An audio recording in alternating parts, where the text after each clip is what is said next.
HP जेओआईटी का exam कब होगा? एक ऐसा कमेंट जो हर वीडियो में आता है। आज की वीडियो में इसी चीज़ के ऊपर हम बात करने वाले हैं और कुछ एक ज़रूरी पॉइंट मैं आपको बताने वाला हूँ। अब आपका एग्ज़ाम काफ़ी जल्द हो सकता है, तो कौन-कौन सी चीज़ों में आपको बदलाव करना चाहिए, आपकी स्ट्रैटेजी में क्या-क्या चेंजेस होने चाहिए। सबसे पहले बात करते हैं एचपी जेओआईटी का एग्ज़ाम कब तक हो सकता है। एक्सपेक्ट यही किया जा रहा है कि जुलाई और अगस्त तक आपका ये एग्ज़ाम हो ही जाए। अब यहाँ पे बात करते हैं कि कौन-कौन सी स्ट्रैटेजी में चेंजेस आपको करने चाहिए और ये ज़रूरी है। और अगर आप पहली बार चैनल पे विज़िट कर रहे हो तो चैनल को सब्सक्राइब ज़रूर कर लेना और उन पुरानी वीडियोज़ को ज़रूर देख लेना जिसमें मैंने बताया था कि बिना किसी पेड कोचिंग क्लासेस के फ्री में यूट्यूब पर, क्रोम पर और एआई टूल का यूज़ करके आप जेओआईटी की तैयारी कैसे कर सकते हैं। क्योंकि जब मैं खुद जेओआईटी की तैयारी कर रहा था तो मैंने भी यही चीज़ें फॉलो की थी और इन्हीं चीज़ों से मैंने एग्ज़ाम क्रैक भी किया था। अब अगर बात करते हैं स्ट्रैटेजी की, अब देखिए एग्ज़ाम नज़दीक है, एक्सपेक्टेड यही है कि जुलाई और अगस्त तक आपका एग्ज़ाम हो ही जाएगा क्योंकि हर एक चीज़ें सही चल रही है। तो अब देखिए यहाँ पर आपको कौन-कौन सी चीज़ों में बदलाव करना होगा। सबसे पहला और सबसे ज़रूरी और ये सबसे इम्पोर्टेंट भी है, आपको अब रिवीज़न ज़्यादा करना होगा। मैं एक एग्ज़ाम्पल आपको देता हूँ कि अक्सर आपने बहुत सारे एग्ज़ाम दिए होंगे, तो एक ऐसी कंडीशन आती है, जब भी आप किसी एग्ज़ाम में बैठे होंगे, कोई क्वेश्चन आपको ऐसा लगता है कि इसका आंसर आपको पता है, लेकिन आंसर याद नहीं आता। उसमें कन्फ्यूज़न होता है और वहाँ पर हड़बड़ी में हम गलत क्वेश्चन या फिर गलत आंसर को टिक कर देते हैं। ये क्यों होता है? ये होता है हमारे रिवीजन की वजह से कि हमने रिवीजन प्रॉपर नहीं दिया होता है। अक्सर हम क्या करते हैं कि हम ये चाहते हैं कि हम दूसरे बच्चों से आगे निकलें। आगे निकलने के लिए हम ज़्यादा पढ़ने की कोशिश करते हैं। अब यहाँ पे क्या हो जाता है कि क्वांटिटी हम ज़्यादा कर देते हैं लेकिन क्वालिटी से कॉम्प्रोमाइज़ हो जाता है। ये इसलिए मैं बोल रहा हूँ, अक्सर आपने ये सुना भी होगा कि आपकी क्वालिटी मैटर करती है, क्वांटिटी मैटर नहीं करती। तो हमेशा क्वालिटी पे ध्यान देना चाहिए। तो क्वालिटी पे ध्यान आप तभी दे पाओगे अगर आप प्रॉपर रिवीजन करते हो।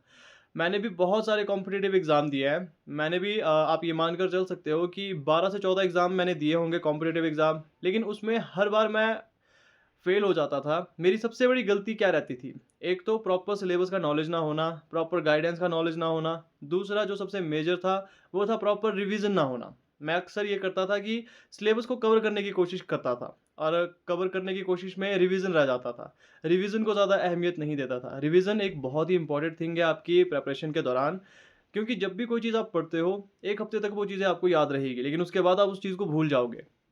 तो हमेशा एग्ज़ाम में आपके साथ भी ऐसा हुआ होगा, मेरे साथ तो बहुत बार हुआ है कि कोई क्वेश्चन ऐसा होता है जिसका आंसर मुझे ऐसा लगता है कि आता है, लेकिन हड़बड़ी में या फिर जल्दबाज़ी में वहाँ पर मैं गलत टिक करके आ जाता हूँ। क्योंकि मुझे चीज़ें याद नहीं आ रही होती हैं, हल्की-हल्की चीज़ें याद आती है कि इसका शायद ये आंसर हो सकता था। हल्की-हल्की चीज़ें इसीलिए याद आती है क्योंकि वहाँ पे हमें प्रॉपर रिवीज़न नहीं मिला होता है, जिस वजह से हम 70% चीज़ें भूल चुके होते हैं। 30% चीज़ें हमें याद होती है, जो बस हमें कन्फ्यूज़ करती है एग्ज़ाम के दौरान। तो सबसे बड़ी कमी हमारी यही होती है कि प्रॉपर रिवीजन हम नहीं देते हैं। दूसरा, अब आपको मॉक टेस्ट ज़्यादा देने होंगे। अब पहला एक ज़माना था कि हमें मॉक टेस्ट परचेज़ करने पड़ते थे।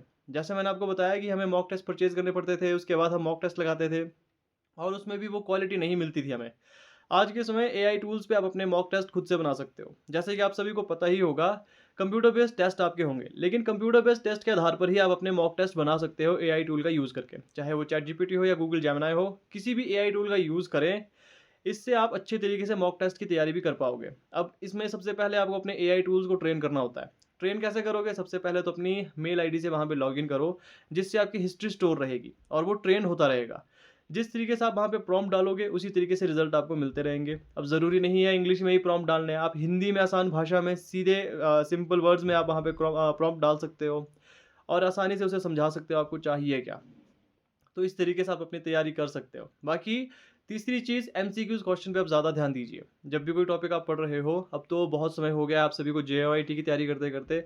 मैंने खुद इस एग्ज़ाम को लगभग ये मानकर चलिए अच्छे तरीके से मैंने 2 महीने तैयारी की थी और ये एग्ज़ाम मेरा क्रैक हो गया था। अब इसमें मैंने तैयारी कैसे की थी, मैंने आपको बताया है, मैंने यूट्यूब पे वीडियोज़ देखी। हमारे टाइम एआई टूल्स इतने ज़्यादा नहीं थे। मैंने फिर गूगल क्रोम पे जाके एमसीक्यूज़ क्वेश्चन लगवाए। ऐसी कोई साइट नहीं थी जहाँ से मैंने एमसीक्यूज़ क्वेश्चन ना लगाए हो और ऐसे कोई क्वेश्चन नहीं थे जो मैंने अटेम्प्ट ना किए हो। मैंने सारे क्वेश्चन देखे, एमसीक्यूज़ क्वेश्चन देखे, सिलेबस वाइज़ देखे, टॉपिक वाइज़ देखे कि किस तरीके से यहाँ से क्वेश्चन आ सकते हैं। बाकी इंपॉर्टेंट चीज़ें जो होती है, जहाँ से ज़्यादा क्वेश्चन आएँगे उन पर ज़्यादा ध्यान देना है। जैसे कि अगर आप जेईई की तैयारी कर रहे हो, तो एमएस ऑफिस आपका अच्छा होना चाहिए। एमएस ऑफिस से वेटेज रहती है। फिर कुछ एक बेसिक चीज़ें जो आजकल मैं आपको डेली बेसिस पे एमसीक्यूज़ के आधार पर लेकर आ रहा हूँ। जो सबसे इम्पोर्टेंट टॉपिक है वही मैं लेकर आ रहा हूँ। जैसे कि मैंने बहुत सारे टॉपिक अब तक कवर कर लिया है, जिसमें से कि आपका एमएस ऑफिस हो गया, शॉर्टकट कीज़ हो गई, वायरस, कंप्यूटर हिस्ट्री, फंडामेंटल्स इसके, प्रिंटर, इस तरीके से बहुत सारी चीज़ें मैंने इंक्लूड की है। डेली बेसिस पे मैं आपके लिए वीडियो लेकर आ रहा हूँ, उन्हें आपने ज़रूर देखना है। उनसे थोड़ी बहुत हेल्प आपको मिलेगी। जो वीडियोज़ मैं लेकर आ रहा हूँ एमसीक्यू सीरीज़ की, वो सिर्फ़ आपको ये दिखाने के लिए है कि आपने उस पर्टिकुलर टॉपिक पे कैसी तैयारी की है। अगर कोई क्वेश्चन आता है, वो आपसे सॉल्व होंगे या नहीं होंगे। और मैं क्वेश्चन ऐसे लेकर आ रहा हूँ जिसमें एक्सप्लेनेशन भी हो और जो थोड़े से डिटेल्ड में हो, जो थोड़े डीप हो, जिन्होंने अच्छे तरीके से तैयारी की हो, वही उसका आंसर दे पाएँगे। तो उन सीरीज़ को भी आपने ज़रूर देखना है। बाकी अपनी तैयारी में 2 चीज़ें आपने ज़रूर करनी है। पहला, आपने प्रॉपर रिवीज़न देना है। दूसरा, आपने मॉक टेस्ट की तैयारी करनी है। मॉक टेस्ट से तैयारी करोगे, एआई टूल्स के माध्यम से हज़ारों मॉक टेस्ट आपको फ्री में मिल जाएँगे। बाकी बहुत सारे आपके साइट्स भी हैं जहाँ पे आप विज़िट कर सकते हो, जहाँ से आप मॉक टेस्ट फ्री में लगा सकते हो। लेकिन वहाँ पे कमी ये रहती है कि लिमिटेड मॉक टेस्ट आपको मिलेंगे, उसके बाद आपको परचेज़ करने होते हैं। इससे बेहतर है कि आप खुद से अपने मॉक टेस्ट तैयार करो, डिफ़िकल्टी लेवल खुद से सेट करो। हमेशा एक जैसा लेवल नहीं होता है जेईई का। आपने देखा होगा जब भी एग्ज़ाम होगा, जितने भी एग्ज़ाम हुए हैं आप एक बार देख लेना। 1 साल डिफ़िकल्ट एग्ज़ाम आएगा, फिर मॉडरेट आएगा, फिर ईज़ी आएगा। ऐसा नहीं होता है कि हमेशा डिफ़िकल्ट, डिफ़िकल्ट, डिफ़िकल्ट ऐसे ही आए।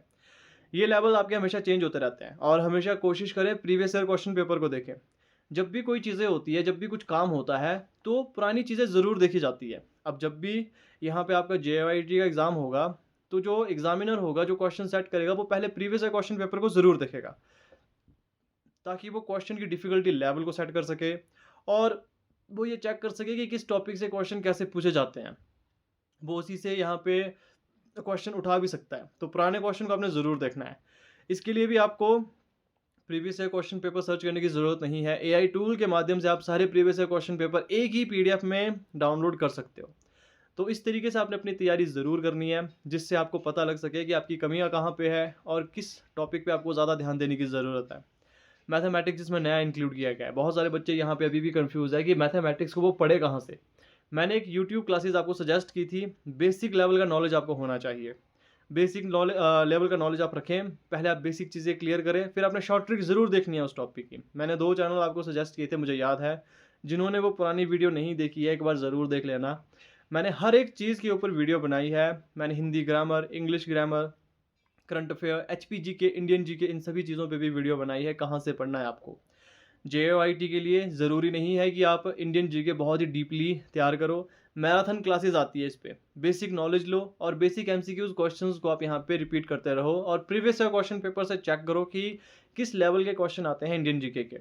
करंट अफेयर मैंने आपको बताया है कि पिछले 6 महीने के आपने पढ़ना है और जो मेजर इवेंट हुए थे या फिर जो मेजर कोई घटना घटी हो, उसे आपने याद रखना है। बाकी 6 महीने पुराने करंट अफेयर इनफ होते हैं। वो अच्छे खासे तरीके से आपकी यहाँ पे चीज़ें कवर कर देते हैं। वहीं मैंने बात की थी इंग्लिश ग्रामर में, हिंदी ग्रामर तो छोड़ना नहीं है, हिंदी ग्रामर आसान है। इंग्लिश ग्रामर में जो आपको डिफ़िकल्टी आ सकती है, one word substitution, synonyms, antonyms, इनमें बहुत ज़्यादा डिफ़िकल्टी आती है बच्चों को, क्योंकि इसका क्राइटेरिया बहुत बड़ा है, ये बहुत ज़्यादा है, तो हर एक वर्ड यहाँ पे आपको याद रखना मुश्किल हो जाता है। तो इसके लिए सबसे बेस्ट टिप मैंने आपको ये बताई थी, जितने भी प्रीवियस ईयर क्वेश्चन पेपर है जिनमें ये सब चीज़ें आई है, वही आपने याद रखनी है। नई चीज़ें उतनी पढ़ने की ज़रूरत नहीं है। बाकी फिल इन द ब्लैंक्स आपको आर्टिकल, मॉडल्स के बारे में पता होना चाहिए। आपको टेंस के जो बेसिक रूल होते हैं उनके बारे में पता होना चाहिए। बस ये है इंग्लिश ग्रामर में आपका। हिंदी ग्रामर भी आसान है, इसे भी आपने तैयार करना है, जैसे कि संधि हो गया। इस तरीके से आपको चीज़ों की शॉर्ट ट्रिक भी होती है, हिंदी ग्रामर में भी शॉर्ट ट्रिक काम आती है। वो सब चीज़ें आपने ध्यान में रखनी है। तो आई होप आपके डाउट क्लियर हो चुके होंगे, क्योंकि हमेशा कमेंट आते हैं किसी न किसी वीडियोज़ पे कि आपका एग्ज़ाम कब तक हो सकता है जेईई का। एक्सपेक्टेड मंथ आप यही मानकर चले कि जुलाई और अगस्त के बीच में आपके एग्ज़ाम होंगे ही होंगे। तो इसी हिसाब से अपने अपनी स्ट्रेटजी पे चेंजेस करने हैं और जो स्ट्रेटजी पे चेंजेस नहीं कर सकते, तो देखिए ये ज़रूरी है। अब आपको ज़्यादा नई चीज़ों को पढ़ने की ज़रूरत नहीं है, जो आपने पढ़ा है उसी पे आप रिवीजन करिए, क्योंकि बहुत समय से लेकर हम तैयारी करवाते आ रहे हैं आपकी जेईई के ऊपर। लगभग आई थिंक अब 3 से 4 महीने हो चुके होंगे, तो इनफ है ये। अब जो-जो चीज़ें आपसे छूट गई है, उसे भी आपने कवर करना है।